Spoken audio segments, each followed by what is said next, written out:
दोस्तों स्वागत है आप सभी का एक बार फिर तक्षशिला स्टडी पॉइंट में। दोस्तों आज हम यहाँ पे इंडियन ज्योग्राफी के कुछ मोस्ट इंपोर्टेंट क्वेश्चनों के बारे में डिस्कस करने जा रहे हैं। तो चलिए स्टार्ट करते हैं यहाँ पे वीडियो। दोस्तों फर्स्ट क्वेश्चन हमारा दिया गया है कि भारत का सबसे बड़ा राज्य कौन सा है। यहाँ पे दोस्तों क्षेत्रफल की दृष्टि से भारत का सबसे बड़ा राज्य कौन सा है, तो ये राजस्थान है, सभी को पता है जो कि यहाँ पे है दोस्तों। लेकिन एक चीज याद रखना, कभी कभी इसका क्या तो पूरा का पूरा 4 राज्य दे दिए जाते हैं, उन्हें अरेंज करने के लिए दे दिया जाता है। तो यहां पे याद रखना कि भारत का सबसे बड़ा राज्य क्षेत्रफल की दृष्टि से कौन सा है, राजस्थान है। लेकिन उसके बाद कौन सा है दोस्तों, तो मध्य प्रदेश है, एमपी है। और इसके बारे में याद रखना कि 1 नवंबर सन 2000 के पहले यह सबसे बड़ा राज्य था। तो कभी आपसे क्वेश्चन पूछा जाए कि सन 1998 में कौन सा राज्य भारत का सबसे बड़ा राज्य था, तो अगर दोस्तों ऐसा क्वेश्चन पूछा जाता है तो तब क्या था, एमपी था। क्योंकि 1 नवंबर सन 2000 को यहां से छत्तीसगढ़ अलग हो गया, जिसके बाद ये दूसरे नंबर पे आ गया। राजस्थान क्षेत्रफल की दृष्टि से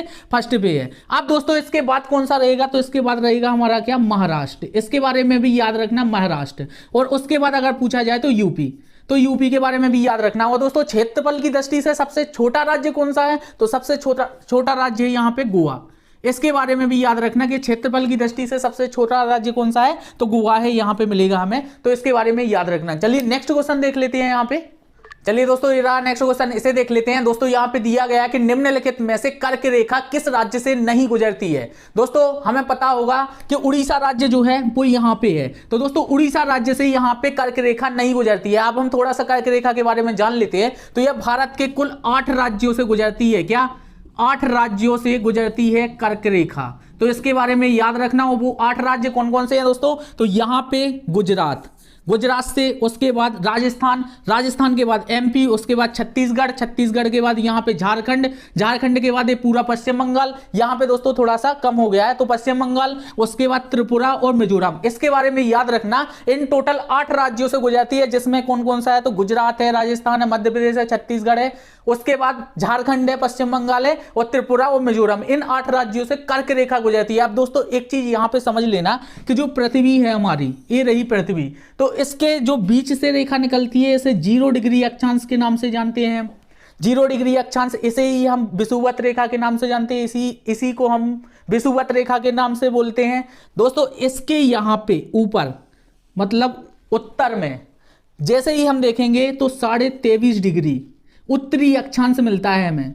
यहां पे 23.5 डिग्री उत्तरी अक्षांश, और इसके दक्षिण में मिलता है क्या, 23.5 डिग्री दक्षिणी अक्षांश। दोस्तों इसे कहते हैं, जो 23.5 डिग्री उत्तरी अक्षांश है, इसे कहते हैं क्या, कर्क रेखा। तो इसके बारे में याद रखना, यही वो कर्क रेखा है जो क्या होती है, भारत से गुजरती है। और टोटल कहां से, तो कुल 8 राज्यों से गुजरती है, जिसमें क्या शामिल नहीं है, उड़ीसा शामिल नहीं है। तो दोस्तों इसके बारे में याद रखना। चलिए नेक्स्ट क्वेश्चन देख लेते हैं। तो ये रहा नेक्स्ट क्वेश्चन, इसे देख लेते हैं। दोस्तों यहाँ पे दिया गया है कि भारत का सुदूर पश्चिमी बिंदु कौन सा है। तो दोस्तों यहाँ पे थोड़ा सा ध्यान देना कि जो भारत है, इंडिया है, यहाँ पे ये क्या है, तो ये पूर्व है, इसे याद रखना। और ये क्या है, पश्चिम है, सभी को पता होगा दोस्तों वैसे तो। और ऊपर उत्तर और नीचे क्या है, दक्षिण है, तो सभी लोगों को पता होगा। लेकिन यहाँ पे एक चीज याद रखना, यहाँ पे क्या दिया गया है, तो देशांतरीय विस्तार दिया गया, देशांतर दिए गए कि कौन सा देशांतर भारत के पश्चिमी बिंदु से होकर गुजरता है। तो दोस्तों पहले एक चीज याद रखना कि भारत का जो अक्षांशीय विस्तार है वो यहाँ पे निकलता है कन्याकुमारी से 8 डिग्री 4 मिनट, और यहाँ पे जम्मू कश्मीर से गुजरता है क्या, 37 डिग्री 6 मिनट। और यहां पे दोस्तों ये क्या है, उत्तरी अक्षांश है, याद रखना, इन्हें बोला जाता है क्या, उत्तरी अक्षांश। और ये भी क्या है, उत्तरी अक्षांश है, तो इसे भी याद रखना, ये भी उत्तरी अक्षांश है। और यहां पे दोस्तों क्या होता है, जो लाइनें निकली रहती हैं ये वाली, ये क्या है, देशांतर है दोस्तों। तो कौन सा देशांतर है, यहाँ पे 68 डिग्री 7 मिनट। यहाँ पे 68 डिग्री 7 मिनट से ये जाता है यहाँ पे अरुणाचल प्रदेश से, कौन सा, तो 97 डिग्री 25 मिनट। अब दोस्तों यहाँ पे विशेष समझना थोड़ा सा, कि जो हम यहाँ पे थोड़ा सा समझ लेते हैं, ये मान लेते हैं हमारी क्या है, अर्थ है, पृथ्वी है। यहाँ पे क्या है दोस्तों, विषुवत रेखा है, पहले ही बता दिया है आपको। यहाँ से गुजरती है क्या, कर्क रेखा 23.5 डिग्री उत्तरी अक्षांश, और यहाँ से निकलती है क्या, 23.5 डिग्री दक्षिणी अक्षांश। इसे मकर रेखा के नाम से जानते हैं। अब दोस्तों एक चीज याद रखना, जो ये लाइनें डली हुई हैं उत्तर से दक्षिण तक, किसके समानांतर? विषुवत रेखा के समानांतर। इन्हें बोलते हैं हम क्या? अक्षांशीय रेखाएं। लेकिन जो ए वाली लाइनें डली रहती हैं क्रॉस में दोस्तों, इन्हें बोलते हैं क्या? देशांतरीय रेखाएं। तो ये जो देशांतर रेखाएं हैं, यही देशांतर रेखाएं यहाँ पे। अब एक चीज याद रखना, इंडिया यहाँ कहीं पे होता है, तो पहली बात तो विषुवत रेखा के उत्तर में होता है, इसलिए इन्हें उत्तरी अक्षांश के नाम से जानते हैं। दूसरी चीज, यहाँ पे एक 0 डिग्री रेखा होती है जिसे ग्रीनविच मीन टाइम रेखा के नाम से जानते हैं। तो ये क्या है? ये रेखा के पूर्व में रहता है, इसलिए क्या है? पूर्वी देशांतर है। 68 डिग्री 7 मिनट पूर्वी देशांतर और 97 डिग्री 25 मिनट पूर्वी देशांतर। तो दोस्तों ये है भारत का अक्षांशीय विस्तार। अब एक चीज यहां पे समझना, हमें ऑप्शन क्या दिया गया है? तो ऑप्शन दिया गया है पश्चिमी सुदूर बिंदु बताना है। तो पश्चिमी क्या है? ये हमारा क्या हो जाएगा? राइट आंसर हो जाएगा। अब दूसरी चीज, यहां पे इनके नामों में दोस्तों विशेष याद रखना, इसे जाना जाता है इस जम्मू कश्मीर में, इसे किस नाम से? तो इंदिरा कॉल के नाम से इसे जानते हैं क्या? इंदिरा कॉल। और इसे जानते हैं क्या यहां पे? तो कन्याकुमारी के नाम से। अब दोस्तों इंदिरा पॉइंट नहीं है, इंदिरा पॉइंट है यहां पे जो अंडमान निकोबार द्वीप समूह है, तो अंडमान निकोबार द्वीप समूह के ग्रेट निकोबार में यहां पे इंदिरा पॉइंट है। तो इंदिरा पॉइंट यहां पे है दोस्तों, याद रखना, इसे ग्रेट निकोबार द्वीप में। इसे किस नाम से जानते हैं? तो जो पश्चिमी बिंदु है इसे जानते हैं दोस्तों गौहर माथा। गौहर माता भी मिलता है दोस्तों और माता भी मिलता है, तो दोनों चीजें याद रखना, माथा भी मिलता है और माता, कुछ भी मिल जाए। या फिर एक और, अगर एग्जाम में ये ऑप्शन नहीं है तो आपको मिलेगा क्या? सरकरीक। ये विवादित बिंदु है लेकिन सरकरीक भी मिल सकता है आपको, यहां पे याद रखना। और यहां अरुणाचल प्रदेश में क्या है? तो अरुणाचल प्रदेश में दोस्तों जो पूर्वी बिंदु है हमारा, इसे जानते हैं हम किस नाम से? तो बलांगू के नाम से, बलांगू। अब दोस्तों इसके बारे में याद रखना कि जो पूर्वी बिंदु है इसे किस नाम से? तो बलांगू के नाम से जानते हैं।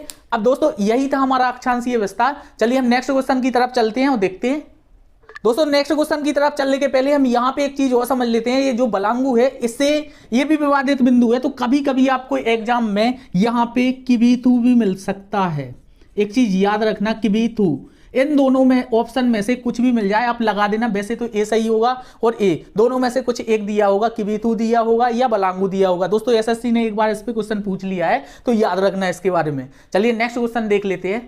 दोस्तों ये नेक्स्ट क्वेश्चन, इसे देख लेते हैं। यहाँ पे दिया गया है कि निम्नलिखित में से कौन सा राज्य 7 बहनों में शामिल है। दोस्तों यहाँ पे 7 सिस्टर के नाम से किन्हें जानते हैं? तो जो हमारे पूर्वोत्तर के राज्य है इन्हें हम 7 सिस्टर के नाम से जानते हैं। यहाँ पे ऑप्शन दिया गया है दोस्तों कि कौन सा राज्य 7 सिस्टर में शामिल है। तो दोस्तों त्रिपुरा हमारा सही आंसर हो जाएगा। यहां पे विशेष याद रखना कि अरुणाचल प्रदेश, नागालैंड, मणिपुर, मिजोरम, असम, जो ये 7 सिस्टर पूर्वोत्तर वाले राज्य हैं, इन्हें 7 सिस्टर के नाम से जाना जाता है, जिसमें त्रिपुरा हमारा क्या होगा? सही आंसर होगा। चलिए नेक्स्ट क्वेश्चन देख लेते हैं। नेक्स्ट क्वेश्चन इसे देख लेते हैं। निम्नलिखित में से कौन से राज्य से भारतीय मानक समय रेखा नहीं गुजरती है? भारतीय मानक यमोत्तर नहीं गुजरता है। दोस्तों इसके बारे में याद रखना, पहले तो एक चीज समझ लें कि भारतीय मानक समय रेखा है वो कुल मिलाकर कितने?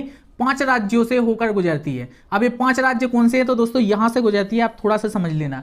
यहां से पहला राज्य मिलता है हमें क्या? यूपी। उसके बाद थोड़ा सा एमपी से गुजरती है, तो एमपी। उसके बाद यहाँ पे छत्तीसगढ़, सीजी। उसके बाद यहाँ पे दोस्तों उड़ीसा, इसके बारे में भी याद रखना। और यहां पे क्या? आंध्रा, तो आंध्र प्रदेश।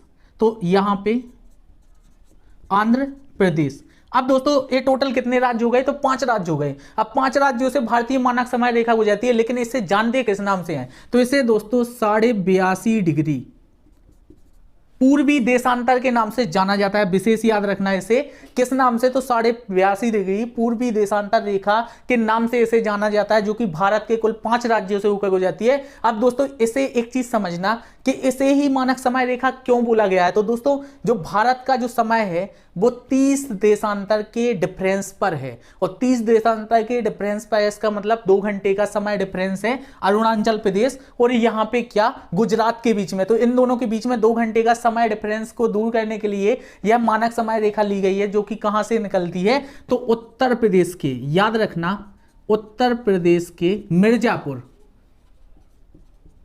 उत्तर प्रदेश के मिर्जापुर से होकर गुजरती है। दोस्तों यही भारतीय मानक समय रेखा है। चलिए नेक्स्ट क्वेश्चन इसे देख लेते हैं। यहां पे क्वेश्चन दिया गया है कि भारत का क्षेत्रफल की दृष्टि से विश्व में कौन सा स्थान है। दोस्तों सभी को पता होगा कि जो भारत का स्थान है वो 7वां है, 7वां स्थान है विश्व के सबसे बड़े देशों में, जिसका क्षेत्रफल कितना है? तो 32,87,263। वर्ग किलोमीटर। अब दोस्तों यहाँ पे इंपॉर्टेंट चीज क्या है, तो इंपॉर्टेंट ये है कि यदि कभी कभी क्या कर लिया जाता है, अरेंज करने के लिए दे दिया जाता है कि सबसे बड़ी कंट्री कौन कौन सी है, तो दोस्तों भारत के पहले 6 बड़ी कौन सी है, तो पहला तो यहाँ पे सबसे बड़ा देश सभी को पता होगा रूस है। दूसरे नंबर पे कौन सा है, तो कनाडा है, इसे याद रखना। थर्ड नंबर पे कौन सा है, तो दोस्तों चीन है, चाइना। इसके बाद फोर्थ नंबर पे कौन सा है, तो यूएसए है, अमेरिका। उसके बाद फिफ्थ नंबर पे यहाँ पे कौन सा है दोस्तों, तो ब्राजील। और सिक्स्थ नंबर पे कौन सा है, तो ये है ऑस्ट्रेलिया, ऑस्ट्रेलिया। अब दोस्तों सेवेंथ कौन सा है, तो ये हमारा क्या है, भारत है। तो इसके बारे में यहाँ पे याद रख लेना कि 7वें स्थान पे विश्व के सबसे बड़े देशों में किसका स्थान आता है, तो भारत का। इसके पहले रूस, कनाडा, चाइना, यूएसए, ब्राजील और ऑस्ट्रेलिया, इन 7 देशों का नाम आता है। चलिए नेक्स्ट क्वेश्चन को देख लेते हैं। चलिए दोस्तों ये रहा नेक्स्ट क्वेश्चन। यहाँ पे बोला गया है कि निम्नलिखित में से किस जगह पर सूर्य की किरणें ऊर्ध्वाधर पड़ती हैं। ऊर्ध्वाधर का मतलब दोस्तों लंबवत नहीं पड़ती हैं। एक चीज यहाँ पे विशेष समझना, यहाँ पे ऑप्शन दिया गया है, हमारा सही आंसर होगा क्या, श्रीनगर। अब दोस्तों इस श्रीनगर आंसर क्यों है, इसके बारे में आपको यहाँ पे समझा देते हैं कि क्या है, हमारी अर्थ है, पृथ्वी है, और पृथ्वी पर क्या है, ये 0 डिग्री अक्षांश है। दोस्तों जो इंडियन जियोग्राफी हो या जियोग्राफी हो, पूरी क्या है, इसी पे टिकी हुई है। तो दोस्तों 0 डिग्री अक्षांश है, इसे विषुवत रेखा बोला जाता है। यहाँ पे 23.5 डिग्री उत्तरी अक्षांश है, इसे किसके, मकर रेखा के नाम से बोला, कर्क रेखा, सॉरी कर्क रेखा के नाम से जाना जाता है। और इधर 23.5 डिग्री दक्षिणी अक्षांश है, जो इसे किस नाम से, तो मकर रेखा के नाम से जाना जाता है। अब दोस्तों यहाँ पे विशेष समझना कि जो सूर्य होता है वो सूर्य की किरणें हमेशा और हमेशा इधर इधर इन्हीं 3 लाइनों के बीच में पड़ती है। इसके जो लंबवत पड़ती है वो डायरेक्ट इन्हीं 3 लाइनों के बीच में इस वाले क्षेत्र में पड़ती है। इसके अलावा जो भी यहाँ पे सूर्य की किरणें पड़ती हैं ये तिरछी पड़ने लगती हैं दोस्तों। तिरछी मतलब ऊर्ध्वाधर पड़ने लगती हैं, लंबवत नहीं पड़ती हैं। सीधे लंबवत आना किरणें क्या कहलाती हैं, डायरेक्ट आए। लेकिन यहाँ पे क्या होती है, इनडायरेक्ट। डायरेक्ट तो जाती है लेकिन बहुत ज्यादा दूरी तय करनी पड़ती है। तो दोस्तों ऐसे ही जो कर्क रेखा है हमारे यहाँ पे पता है, यहाँ से गुजरी हुई है कुल 8 राज्यों से, और इसके बाद क्या है, कर्क रेखा तक पड़ती है ऊपर लंबवत सूर्य की किरणें। तो सूर्य की किरणें इस वाले क्षेत्र में पड़ती हैं, यहाँ पे जो लंबवत पड़ती हैं, लेकिन यहाँ पे ऊर्ध्वाधर हो जाती है, कम रोशनी जाती है, इसलिए ये ठंडा क्षेत्र होता है और ये वाला गर्म क्षेत्र होता है। दोस्तों आपको भी पता होगा। चलिए तो यहाँ पे हमारा सही आंसर क्या हो जाएगा, श्रीनगर हो जाएगा, जिसमें महाराष्ट्र वगैरह जो भी चीजें हैं ये सभी क्या होंगी, गर्म वाले क्षेत्र होंगे। यहाँ पे लंबवत पड़ता है, कभी ना कभी सूर्य यहाँ पे एक बार लंबवत चमकता है। आप दोस्तों इसके बारे में भी बता दें कि सूर्य कब और कब लंबवत चमकता है। तो यहाँ पे बता दें आपको 2 डेट याद रखनी है, 21 मार्च यहाँ पे और 23 सितंबर। 23 सितंबर ये दोस्तों 2 डेटें याद रखनी है। इन दोनों डेटों पर जो सूर्य होता है वो विषुवत रेखा पर लंबवत चमकता है। यहाँ पे दोस्तों यहाँ पे लंबवत चमकता है, इसलिए दिन और रात इन 21 मार्च और 23 सितंबर को दिन और रात हमेशा बराबर होते हैं दोनों गोलार्धों में, चाहे उत्तरी गोलार्ध हो चाहे दक्षिणी गोलार्ध हो। इसके साथ ही साथ दोस्तों एक चीज और याद रखनी है, क्या, 21 जून और 22 दिसंबर।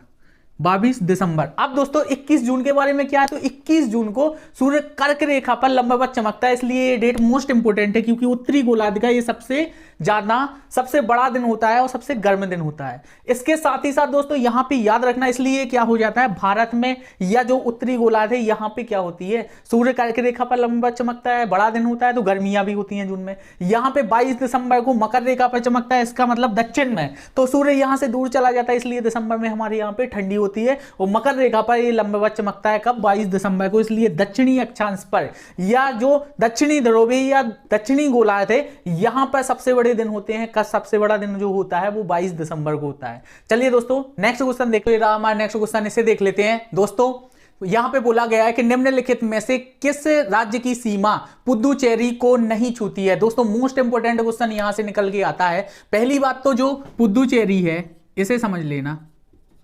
पुदुचेरी, इसे पांडिचेरी से नाम पुदुचेरी बोलते हैं। अब दोस्तों इसके कितने द्वीप हैं, तो टोटल 4 द्वीपों में ये क्या हो गया है, बट चुका है, बटा हुआ है। तो पहला तो आता है क्या, माहे इसके अंतर्गत, ठीक है। उसके बाद आता है कराईकल, इसके बाद आता है दोस्तों यहाँ पे यनम, और उसके बाद आता है यहाँ पे क्या, पुदुचेरी।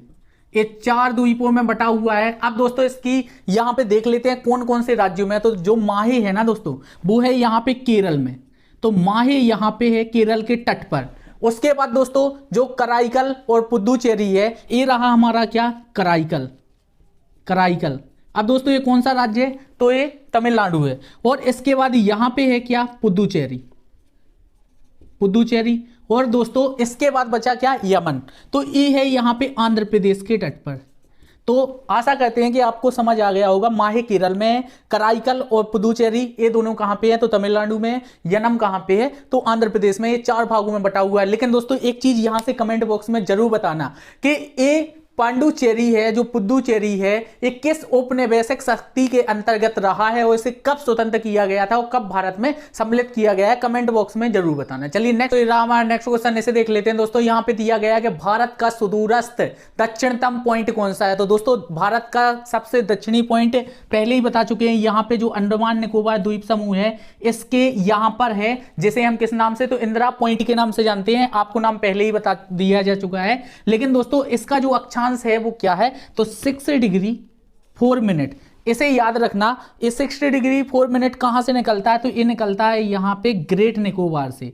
ग्रेट निकोबार से। तो इसके बारे में याद रखना कि ग्रेट निकोबार पर है कौन सा, तो इंदिरा पॉइंट, जिसे जो कि अक्षांशीय विस्तार क्या 6.4, जो कि भारत का सबसे दक्षिणतम बिंदु है। इसके बारे में याद रखना। इसके साथ ही साथ दोस्तों सभी को पता है यहां पे इसे किस नाम से, तो इंदिरा पॉइंट के नाम से जानते हैं। लेकिन इसके 2 अन्य नाम और हैं, क्योंकि 1984 के बाद से इसे इंदिरा पॉइंट के नाम से जाना जाने लगा। लेकिन इसके पहले इसे जानते थे हम क्या, पिगमेलियन पॉइंट के नाम से। तो दोस्तों इसके बारे में भी याद रखना, पिगमेलियन पॉइंट या पार्सन बिंदु।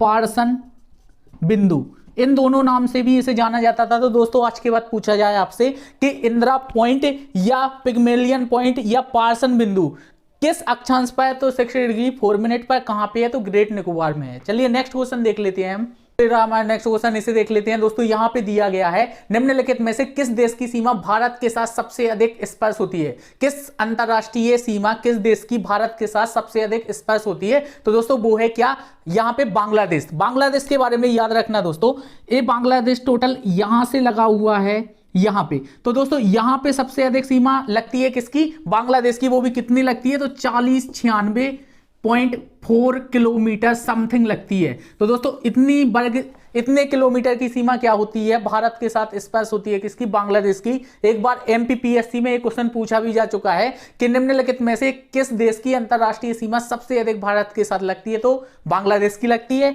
आप दोस्तों यहां पे बता दें वो कौन कौन से राज्य हैं जो बांग्लादेश को टच करते हैं। तो पहला तो है क्या, पश्चिम बंगाल। तो इसके बारे में याद रखना, पश्चिम बंगाल। उसके बाद है यहां पे क्या, असम। उसके बाद है दोस्तों मेघालय, इसके बारे में भी याद रखना, मेघालय। उसके बाद त्रिपुरा, त्रिपुरा। और फिर है दोस्तों यहां पे क्या, मिजोरम, मिजोरम। तो ये 5 राज्य हैं, पश्चिम बंगाल, असम, मेघालय, त्रिपुरा और मिजोरम। इन 5 ही राज्यों की सीमा बांग्लादेश के साथ स्पर्श करती है। तो दोस्तों यहां पे क्वेश्चन कैसे भी पूछा जा सकता है, सबसे अधिक कितनी, 4096, किन किन राज्यों से, तो इन 5 राज्यों से। किसके साथ, तो बांग्लादेश के साथ सबसे अधिक। लेकिन दोस्तों यहां से एक क्वेश्चन और पूछा जाता है कि सबसे कम कौन से देश के साथ लगती है, तो वो लगती है यहां पे अफगानिस्तान के साथ। किस देश के साथ सबसे कम लगती है, तो अफगानिस्तान के साथ 106 किलोमीटर की सीमा लगती है दोस्तों। इसके बारे में याद रखना। चलिए नेक्स्ट क्वेश्चन देख लेते हैं। तो हमारा नेक्स्ट क्वेश्चन इसे देख लेते हैं। यहां पे क्वेश्चन दिया गया है कि वह निम्नलिखित में से कौन सा स्थान है जहां पर अरब सागर, बंगाल की खाड़ी एवं हिंद महासागर तीनों आकर मिलते हैं। तो दोस्तों इसका राइट आंसर हो जाएगा हमारा क्या, कन्याकुमारी। अब इसके बारे में देख लेते हैं दोस्तों। ये रही क्या, बंगाल की खाड़ी। ये यहाँ पे जो क्षेत्र है ये पूरा बंगाल की खाड़ी का है। और ये रहा क्या, अरब सागर। तो दोस्तों ये अरब सागर का क्षेत्र है और ये पूरा लगा हुआ है क्या, हिंद महासागर। तो ये तीनों जहां पे आके मिलते हैं वो स्थान कौन सा है, तो ये है हमारा क्या, कन्याकुमारी।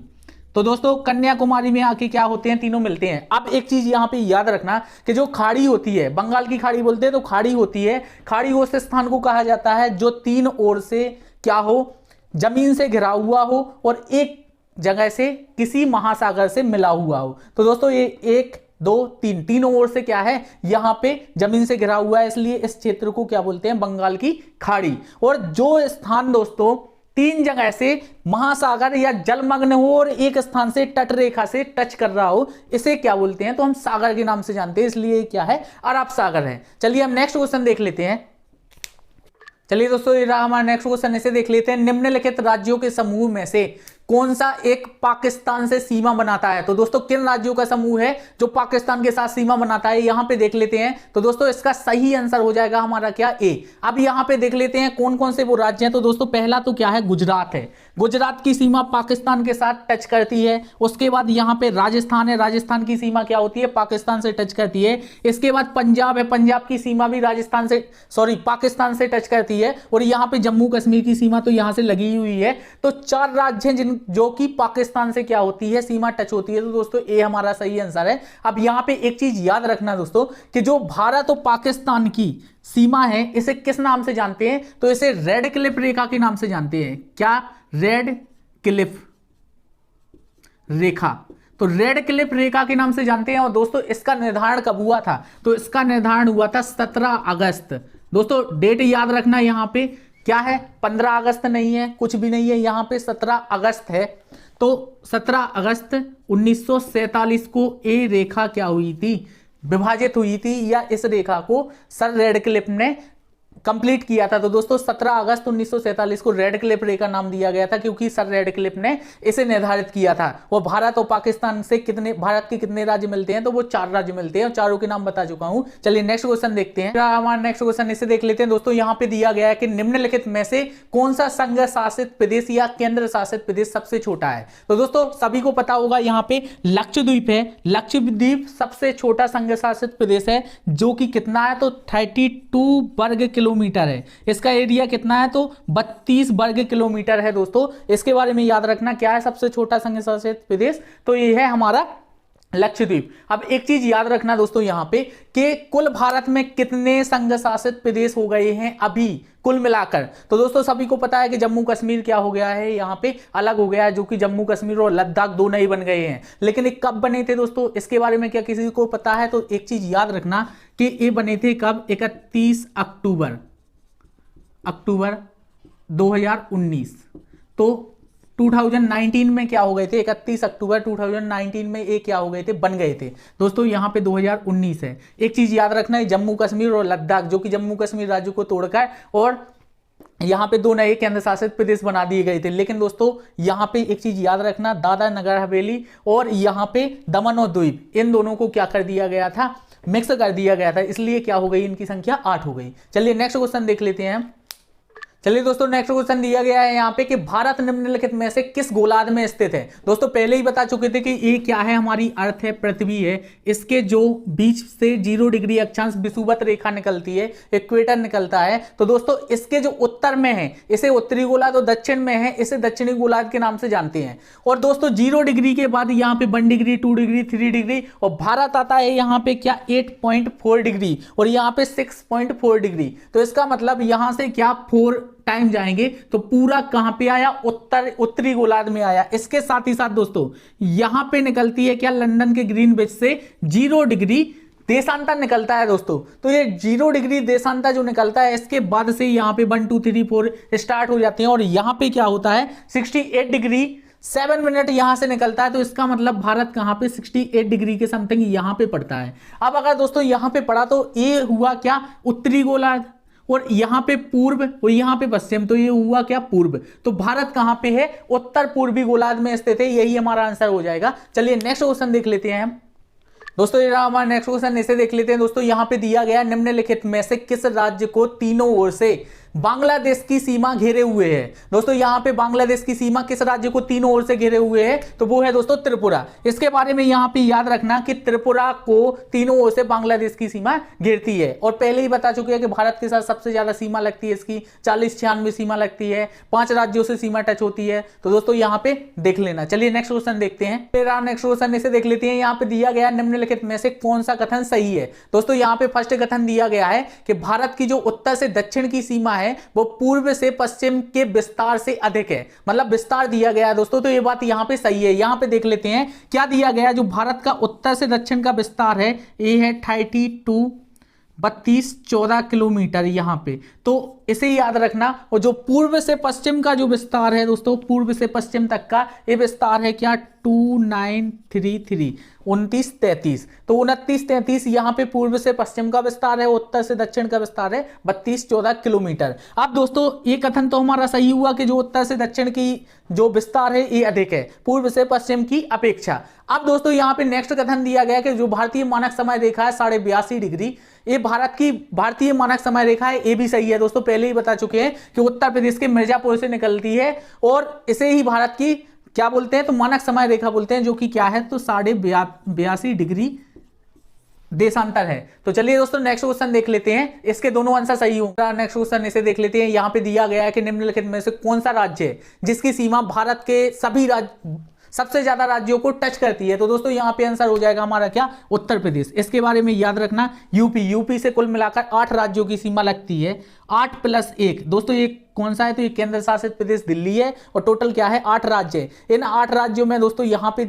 है क्या, हिमाचल प्रदेश, उत्तराखंड, झारखंड, यहाँ पे बिहार और झारखंड। इसके बारे में याद रखना। यहाँ पे राजस्थान आ जाता है, मध्य प्रदेश आ जाता है, हिमाचल की भी सीमा के साथ लगती है दोस्तों यहाँ पे, और छत्तीसगढ़ आ जाता है। छत्तीसगढ़ के साथ ही साथ हरियाणा की भी थोड़ी सी सीमा यहाँ पे टच होती है और दिल्ली की होती है। तो टोटल 8 + 1 है। तो इसके बारे में याद, ये रहा हमारा नेक्स्ट क्वेश्चन। यहाँ पे दिया गया निम्नलिखित में से भारत में सबसे छोटा दिन कौन सा है। तो दोस्तों कब पड़ता है भारत में सबसे छोटा दिन, पहले ही बता चुके हैं, 22 दिसंबर को। ऐसा क्यों दोस्तों, तो ये दिसंबर में आपने सुना होगा बड़े दिनों की क्या होती हैं, हमारी छुट्टियां लगती हैं। लेकिन दोस्तों क्या आप जानते हैं वो बड़े दिन नहीं होते, सबसे छोटा दिन होता है साल का, कौन सा, 22 दिसंबर उत्तरी गोलार्ध में। क्योंकि दोस्तों सूर्य क्या होता है, यहां से ए रही हमारी क्या, विषुवत रेखा, उसके बाद जैसे ही 21 मार्च और 23 सितंबर को दिन बराबर होते हैं, इसका मतलब सूर्य क्या होता है, सीधे जो हमारी विषुवत रेखा है इसके सामने होता है, लंबवत होता है। इसके बाद दोस्तों मार्च में जो 21 मार्च होता है,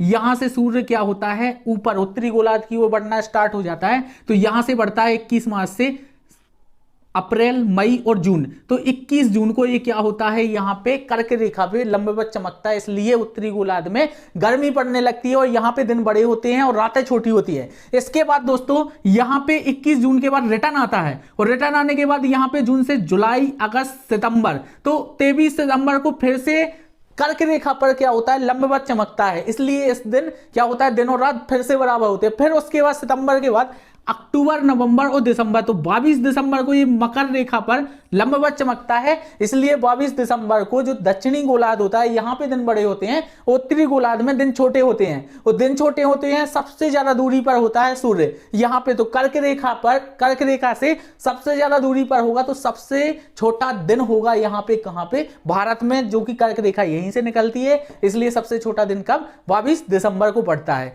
और 21 जून को सबसे बड़ा दिन पड़ता है भारत में। चलिए नेक्स्ट क्वेश्चन देख लेते हैं। चलिए दोस्तों नेक्स्ट क्वेश्चन इसे देख लेते हैं। निम्नलिखित में से भारत की सीमा को क्या कहा जाता है। दोस्तों विशेष याद रखना, भारतीय सीमा को अध्यारोपित सीमा कहा जाता है। क्यों, इसका सही आंसर होगा दोस्तों ए। अध्यारोपित सीमा का मतलब क्या होता है, एक ऐसी सीमा जो किसी अन्य देश ने किसी अन्य देश के लिए बनाई हो। दोस्तों जो हमारी रेड क्लिफ रेखा है, भारत पाकिस्तान की जो सीमा रेखा है, इसे रेड क्लिफ के नाम से जानते हैं। इसे किसने बनाया था, तो इसे ब्रिटेन ने बनाया था। ब्रिटेन की नीति से ये अलग हुए थे, तो इसका मतलब एक कैसी सीमा है, अध्यारोपित। ऐसे ही यहाँ पे जो भारत और चाइना की है मैकमोहन रेखा, तो इसे भी किसने बनाया था, तो चाइना ने बनाया था, सॉरी इसे भी किसने, ब्रिटेन ने निर्धारित किया था, इसलिए इसका नाम भी क्या है, ये भी एक अध्यारोपित सीमा है। तो इसके बारे में याद रखना। चलिए नेक्स्ट क्वेश्चन देखते हैं। चलिए दोस्तों ये रहा हमारा नेक्स्ट क्वेश्चन, इसे देख लेते हैं कि भारत के उत्तर पश्चिम में किस देश के साथ सीमा लगती है। यहाँ पे दोस्तों उत्तर पश्चिम में कौन सा देश सीमा बनाता है, तो यहाँ पे याद रखना, ये रहा क्या उत्तर और ये रहा क्या इसका पश्चिम। पश्चिम में क्या है, तो पाकिस्तान है। तो दोस्तों पाकिस्तान के साथ सीमा लगती है। अब यहाँ पे देख भी लेते हैं कि यहाँ पे क्या है, पाकिस्तान है, इसके साथ यहाँ पे क्या है, अफगानिस्तान, थोड़ी सी सीमा टच होती है। उसके बाद ये पूरा चाइना रहा, यहाँ पे क्या रहा हमारा, नेपाल रहा, ये भूटान रहा दोस्तों यहाँ पे, और यहाँ पे चाइना फिर से एंटर कर जाता है, यहाँ पे म्यांमार वगैरह। तो ये सभी देश क्या है, यहाँ पे लगे हुए हैं। तो इसे देख लेना आप थोड़ा सा, या किसी दिन मैप में इन सभी चीजों को बता दिया जाएगा आपको। दोस्तों वीडियो अच्छा लगा हो तो लाइक जरूर करें और ज्यादा से ज्यादा शेयर करें। थैंक यू, जय हिंद।